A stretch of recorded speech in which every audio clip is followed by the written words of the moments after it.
Welcome to Not Milk Never Milk. Subscribe if you're lactose intolerant. In this video, I will explain how to fix a Chevy Silverado door handle. Before we begin, let's ensure you have the right tools. You will need a flathead screwdriver or a specialized trim removal tool to protect your vehicle's interior. A set of common metric sockets, like 7mm and 10mm, along with a ratchet and extension, will be essential.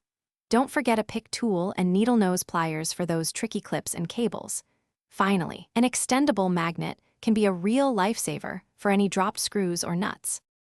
Now, let's get to removing the door panel. Start by carefully prying off the small trim pieces, such as the triangular cover near the mirror and the trim around the interior door handle. Next, locate and remove all retaining screws. You'll typically find several 7mm or 10mm bolts. Once the screws are out, gently pull the door panel outward to release its clips. Remember to disconnect all electrical connectors and the door handle cable before fully removing the panel.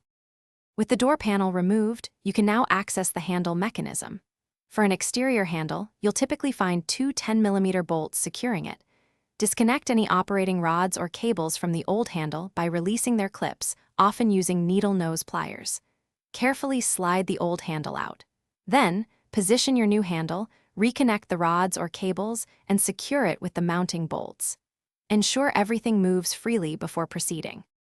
For the final steps, begin by reconnecting all electrical harnesses and the door handle cable to the interior panel. Carefully align the door panel clips with their corresponding slots and firmly press the panel back into place until all clips engage.